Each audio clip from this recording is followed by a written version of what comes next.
Dear Muslims, every time we read the news in this era of ours, it is as if there is no end to the negative, to the trials and tribulations that we read domestically and internationally.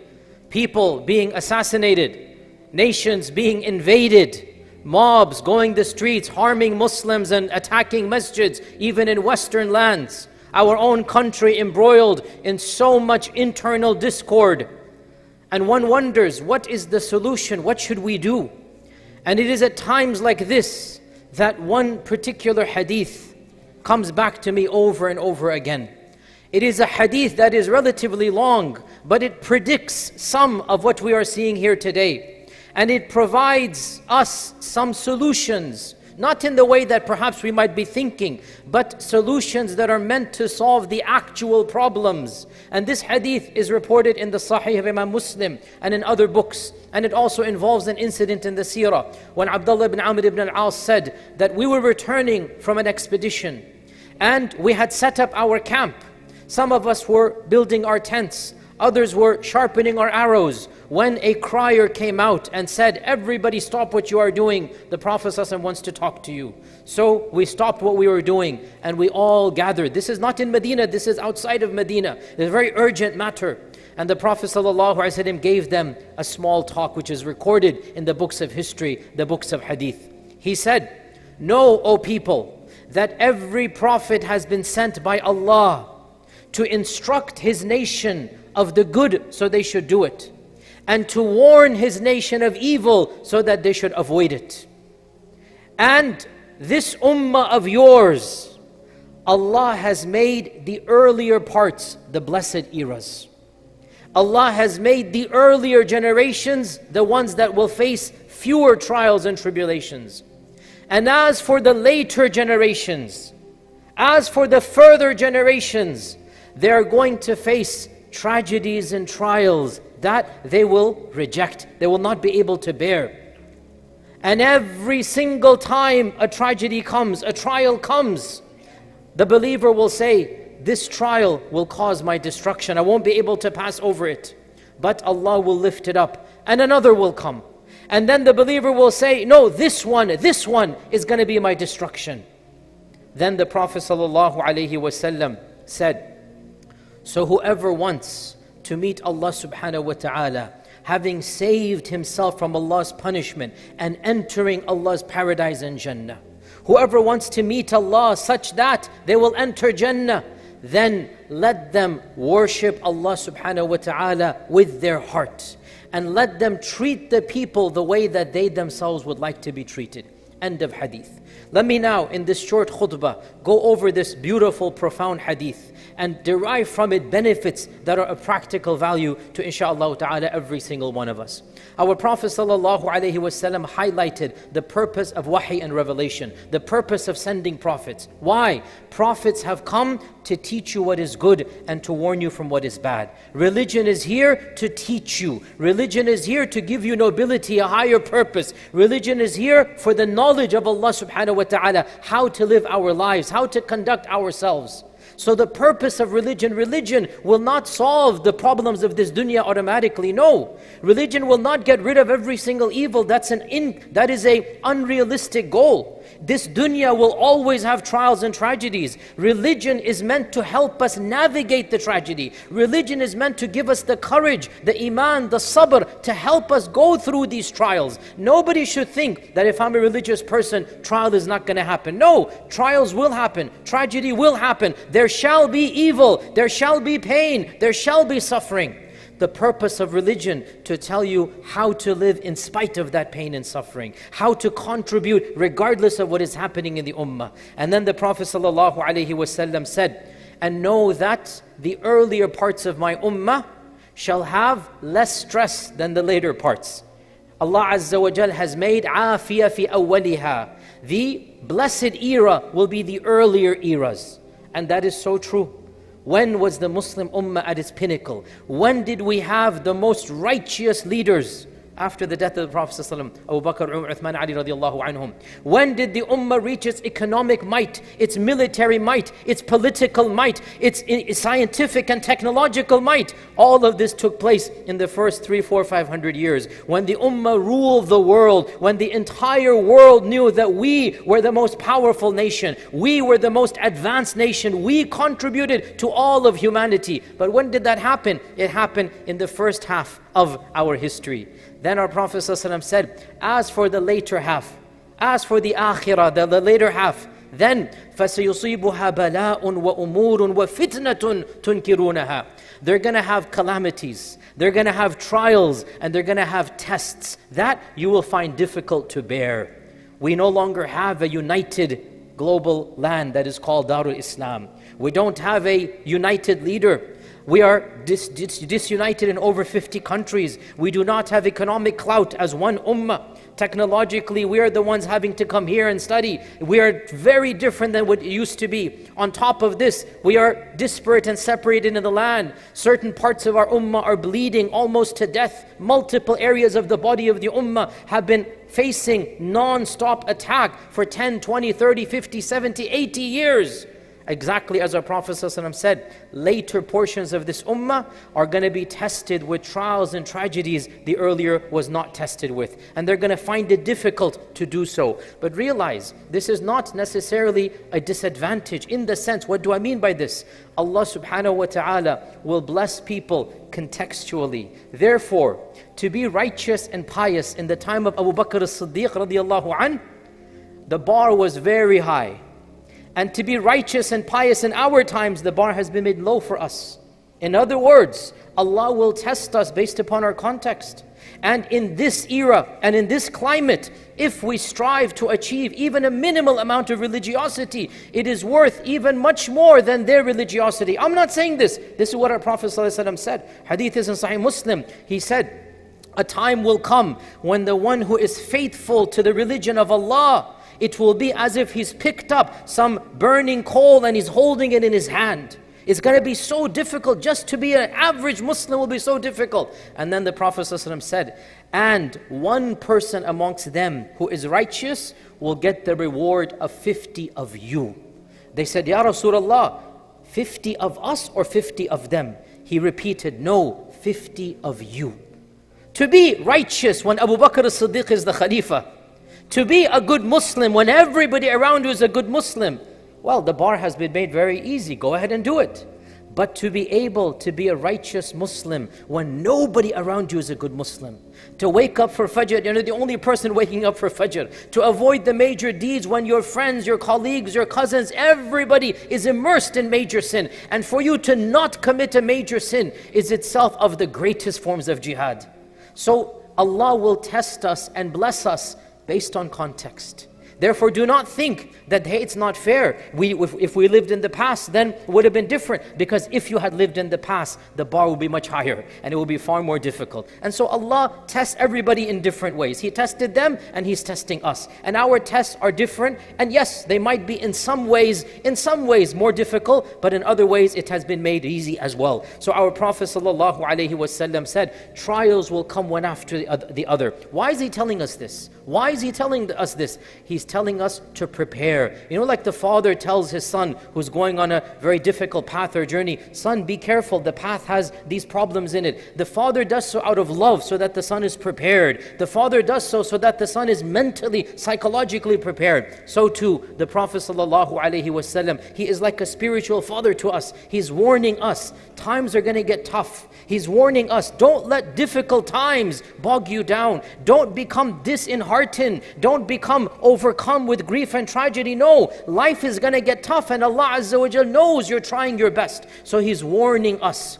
And He's telling us those trials and tragedies, every time one of them comes, a person might feel, this is too much for me. But then He says, don't worry, it'll be lifted up. ثُمَّ تَنْكَشِفْ. It's going to go up. Yes, trials will come, but Allah Azza wa Jal will continue to send His blessings on you as well. Keep on looking forward. And the goal is you overcome every trial after another. And then He told us, whoever wants to meet Allah having saved himself from the punishment and entering Jannah. And this is powerful because we are reminded the ultimate goal is the pleasure of Allah.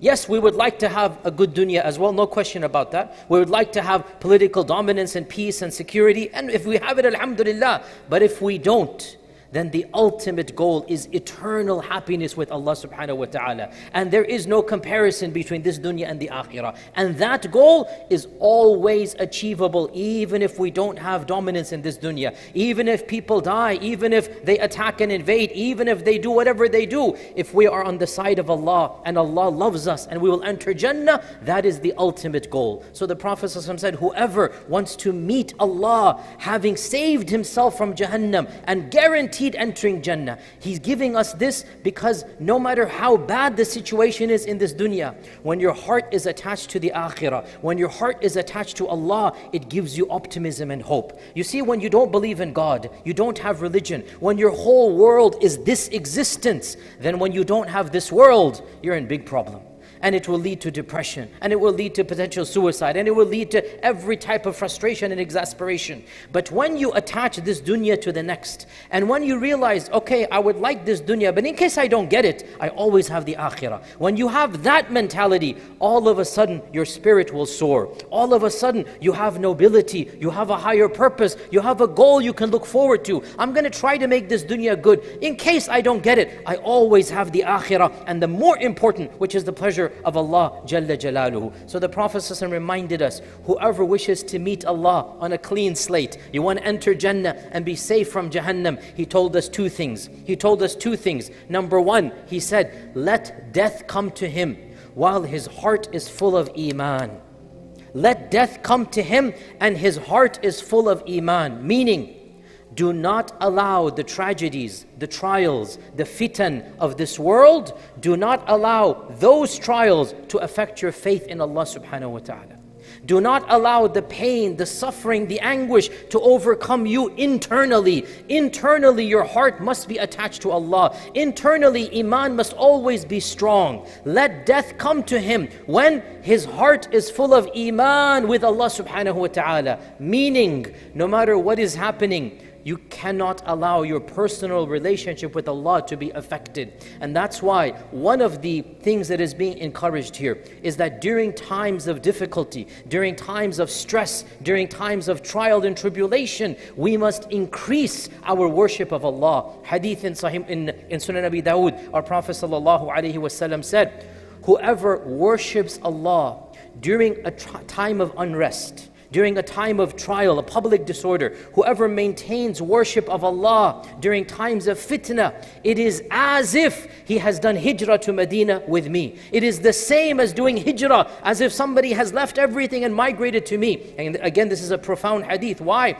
Because the people were being persecuted in Mecca. When they migrated to Medina, they were in safety. Our Prophet ﷺ is saying, when the world is difficult, worship Allah and you will find personal safety. When there's evil around you, worship Allah and you will find your personal bubble. You will create a safe space for yourself and your heart will find safety and security, even if there might not be physical security. Even if Allah Azza wa Jal tests, even your life and your loved one's life might be gone. But when you turn to Allah, it is as if you're doing hijrah to me spiritually, i.e. your Iman will be fortified. And therefore, of the explicit recommendations of our Prophet ﷺ, during times of great fitan, during times of civil unrest, we increase our worship of Allah subhanahu wa ta'ala. Our dhikr, our ibadah, our tilawah, our salah, our Quran, all of this should be increased. So this is the first thing that he said. Whoever wants to meet Allah on a clean slate, entering Jannah, being safe from Jahannam, let death come to him when his heart is full of Iman. Meaning, when is death going to come? We don't know. So make sure your Iman is always high.